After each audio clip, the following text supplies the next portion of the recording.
आगे देखिए ख़ानान हाइज़ के अहकाम 448 में कह रहे हैं चंद चीज़ें हाइज़ पर हराम है। हाइज़ा औरत जो होती है उस पर हराम है। क्या हराम है? पहले कह रहे हैं कि नमाज और इस जैसी दीगर इबादतें जिन्हें वज़ू गुस्ल या तयम्मुम के साथ अदा करना ज़रूरी है। अगर इस नीयत से अंजाम दे कि सही अमल अंजाम दे रही है हो जायज़ नहीं है, लेकिन इन इबादतों के अदा करने में कोई हर्ज नहीं जिनके लिए वज़ू गुस्ल या तयम्मुम करना ज़रूरी नहीं है, जैसे नमाज मैयत वगैरह। दूसरा कह रहे हैं कि वो चीज़ें, वो तमाम चीज़ें जो मुजनिब पर हराम होती हैं, जैसे कि जो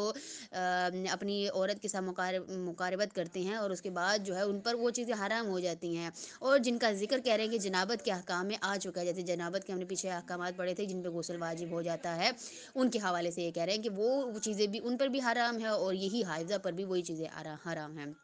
तीसरा कह रहे हैं कि औरत के फ़र्ज में जमा करना, यानी कि जो आपस में ताल्लुकात हैं वो इन दिनों हाइज़ जो है वो इन दिनों जो है इस्तिहादा में तो हमने पढ़ा था कि वो अपने शौहर के साथ ताल्लुकात कायम कर सकती है, लेकिन हाइज़ में वो ताल्लुकात कायम नहीं कर सकती। वही बात यहाँ पे कह रहे हैं कि औरत के फ़र्ज में जमा करना और जो मर्द और औरत दोनों के लिए हराम है, और ख्वाह दखूल सिर्फ सुपारी तक ही जो है क्यों ना हो और मनी भी खारिज ना हो, बेशक क्यों नहीं कह रहे हैं कि थोड़ा बहुत जो ताल्लुकात भी जो कायम करना है वो भी हराम है दोनों के लिए, बल्कि अदद वाजिब ये है कि सुपारी से कम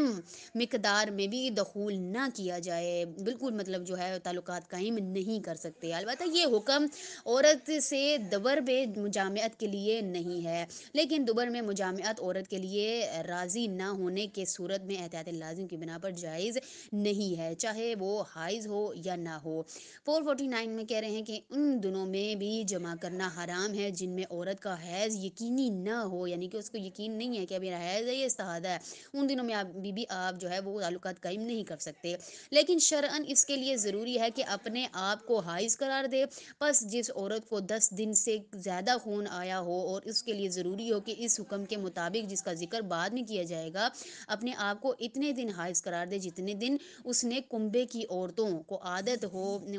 उसके जो कुंबे की औरतें हैं उतने दिन को जो है हैज़ करार देती हैं, उन दिनों में बस वो जो है अपने शौहर से ताल्लुकात कायम नहीं करेगी, बाकी दिनों में कर सकती है, यानी जो इस्तिहादा के दिन शुमार होंगे। औरतों को आदत हो तो इसका शौहर इन दिनों में उससे मुजामत नहीं कर सकता, जो हैज़ के दिन उसको होंगे।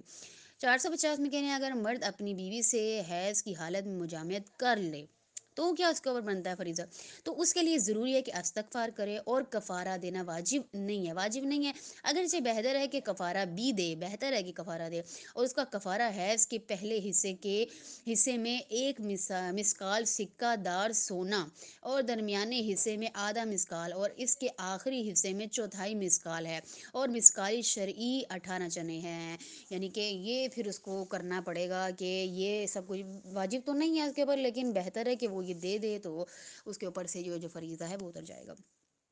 451 में कह रहे हैं हाइज़ से मुजामत के अलावा दूसरी लुत्फ़अंदोज़ियाँ मसलन बोसो किनार की ममानियत नहीं है, यानी कि सिर्फ वो ताल्लुकात वो उस तरह के ताल्लुकात कायम नहीं कर सकते, लेकिन एक दूसरे को टच वगैरह कर सकते हैं। 452 में कह रहे हैं जैसे कि तलाक के अहकाम में बताया जाएगा कि औरत को हैज़ की हालत में तलाक देना बातिल है। 453 में कह रहे हैं कि अगर औरत कहे कि मैं हाइज़ा हूँ या कहे कि मैं हैज़ से पाक हूँ और गलत बयानी ना करती हो तो इसकी बात कबूल की जाए, लेकिन अगर गलत बयान हो तो इसकी बात कबूल करने में इश्काल है कि नहीं हो सकती इसकी बात कबूल। 454 में कह रहे हैं अगर कोई औरत नमाज के दौरान हाइज हो जाए तो इसकी नमाज बातिल हो जाती है, हत्ता कि बिनाबर एहतियात वाजिब हैज़ आखिरी सजदे के बाद, ये आखिरी सजदा ही क्यों ना कर रही हो हैज़ आ जाए, रोज़ा भी बातिल, नमाज भी बातिल, जैसे हमने रोज़े के हकाम में भी पढ़ा था ये। आखिरी सजदे के बाद और सलाम के आखिरी हर्फ से पहले भी अगर उसको पीरियड्स हो जाती हैं वो उसकी नमाज बातिल हो जाएगी, लेकिन उसकी कज़ा उसके ऊपर नहीं है। 455 में कह रहे हैं कि अगर औरत नमाज के दौरान शक करे कि हाइज़ हुई है या नहीं तो इसकी नमाज सही है, शक हो रहा है उसको, लेकिन अगर नमाज के बाद उसे पता चले कि नमाज के दौरान हाइज़ हो गई थी तो जैसे कि पिछले मसले में बताया गया जो नमाज उसने पढ़ी वो बातिल, लेकिन अगर वो बाद में देखे नहीं हुआ था तो नमाज सही है, लेकिन अगर देख ले कि हो गए थे तो फिर जो है पीरियड्स हो गए थे तो नमाज बातिल हो जाएगी।